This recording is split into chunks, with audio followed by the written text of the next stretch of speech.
I know it's, let me leave a lot of the legalese with him now, because there's so many speculations flying around the place about what is really happening. And I know one of the biggest arguments have been put forward by people saying, I know Mr. President has even insinuated it in the past where he says national interest sometimes should supersede the rule of law. And in a case where we have an alleged case of corruption, where the alleged culprit himself has not even necessarily said he didn't do what he's accused of, talking about the Chief Justice of the Federation now. How should we have handled this situation now?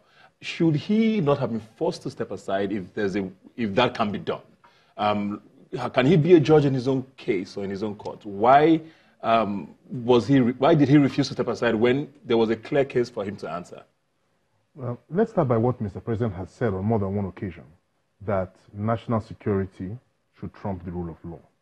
That in situations like this, there is an argument to be made for putting the law aside and doing what the president believes is right, because ultimately it comes down to the president's own determination. And that is the most dangerous idea in a democracy like ours, especially we who have come from military rule. The idea that the judgment of one man should be allowed to put aside the law which is there to protect all of us, not just the CJN, but the president himself, because after all, it is law that gives him immunity from prosecution, for instance. It is law that protects you and I. So no one man or woman, no matter how highly placed, should be allowed to put their own best judgment above the law. Because once that happens, that's jungle justice. There is no difference between what the president is doing to the CJN now and what people do on the road when they catch a thief and put a tire on his neck and burn him. What both people are doing, they're both saying, we have a good reason, we know why we're doing it, we are doing the right thing. Someone argue that that's valid because they don't believe in the system and they need to go down if all of us decide not to believe in the system, then we might as well just all carry arms and start taking justice into our own hands. And Mr. President, by the way, let us speak politically for a moment, he came to power talking about removing corruption and reinstilling the rule of law. So he has to set the example, even if the whole country believes in jungle justice. The president should be the one showing us that no matter what, I will go by the rule of law. If he shows himself to be lawless, he is inviting everybody to be lawless. That's the problem we have here.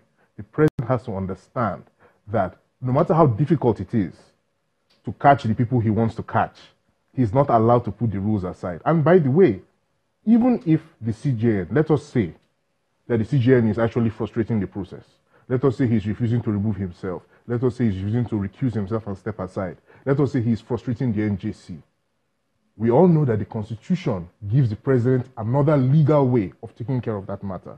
What the president should have done, he should have gone to the National Assembly, gone to the Senate. But they're in recess. He can call them for an emergency session, and the Senate president should convene them. He can say, look, here is the problem I'm facing. The CJN, who is my equal, over whom I have no power, is committing this illegality. How Nasiam? Make his case. Let the CCB come forward with all their evidence. Present them before the Senate. And if the Senate votes 2/3 and the president assents, the CJN is gone. But the president did not do that. He did not try his best. He did not, as they say, exhaust every possible means.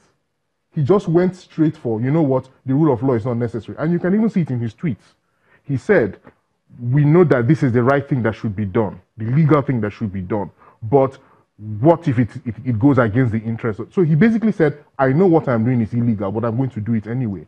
And he did that before going to the Senate, before using up every option he has. No, the president is wrong.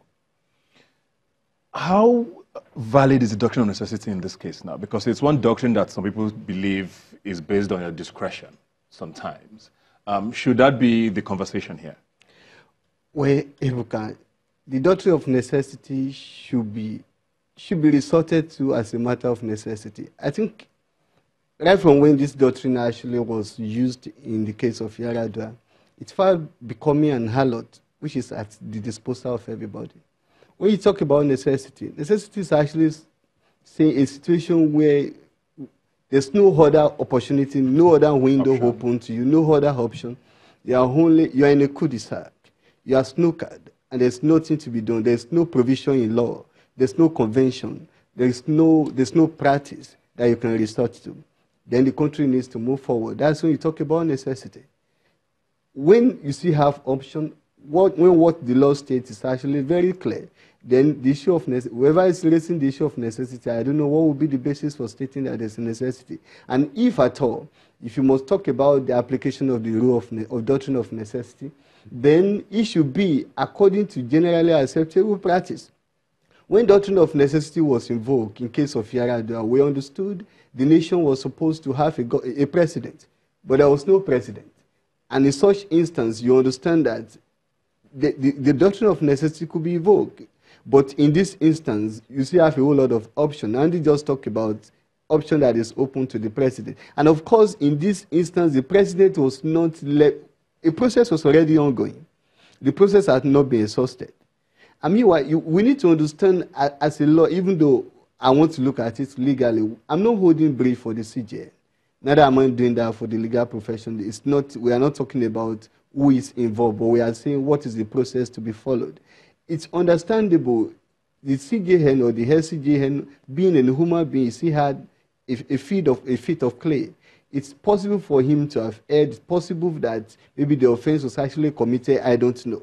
But what we are saying is, if the CJN must be removed, then the normal process needs to be followed, because corruption must not be used to fight corruption.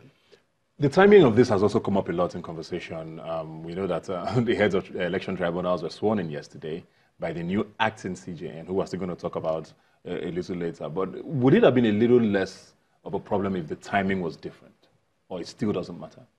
It doesn't matter in the sense that timing, even if the timing were different, you still have a serious violation of the Constitution, and that's always a problem. And you have a new person being put as this Chief Justice, one head of one of the branches of government, who is an illegal. So it will always be a problem. But it becomes more of a problem because of the timing, right before elections. As you said, constitutional and election petition tribunals were put in place yesterday, sworn in by the purported CJN. I will not call him the CJN. He is not. He is just a justice. And now that raises issues, because now tomorrow somebody takes an election case to one of these tribunals. The tribunal rules one way. The person who lost at the tribunal goes and challenges the legitimacy of the tribunal, for instance. A case can be made, the lawyers can speak better about that.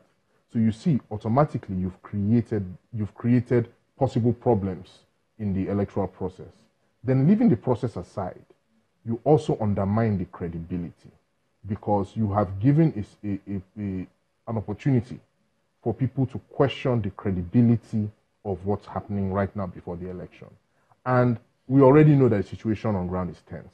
So it did not need to be done now, unless, of course, the president had a political motive. But this could have been avoided. And, you know, these are all the issues that should have been taken into account before the decision was made.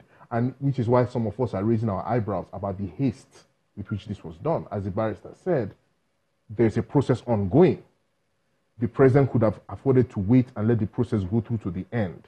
Then let it be that at the end of the process, the judiciary refused to allow him to probe the CJN. Then in that case, go to the National Assembly. Then let it be that the National Assembly also refused to allow him. Then let him come to us and say, my people, I feel that there's a great illegality happening here. I have gone through every legal process available to me, and I have found no way. People are frustrating me in the other two arms of government. They are my equals. I cannot overrule them. But you, the people of Nigeria, are our boss. So this is what abroad they call a constitutional crisis, where every legal option has been exhausted, but there's still a problem. In that situation, the president, who is our staff, the president is, your gateman cannot sack your driver or suspend your driver. He has to come back to you and say, your driver, they siphon fuel. Then at that point, we make that decision. The president is not empowered to act on his own.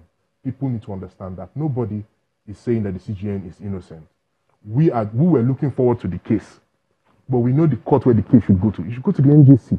Take it to the NJC. Let us all hear the evidence. We all form our opinion. NJC will rule. But don't take the law into your own hands.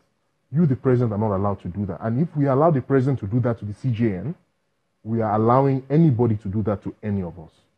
In one sentence, is this reversible? Like I said before, let's see how this drama unfolds. Of course, when you talk about what I can see now, Ebuka, this matter will get back to Supreme Court. It's going to Supreme Court. Yeah. And when it gets to the Supreme Court, justice is already on trial. And I'm not talking about justice for Onnoghen, I'm talking about justice as a concept. Itself. Yeah, it's on trial.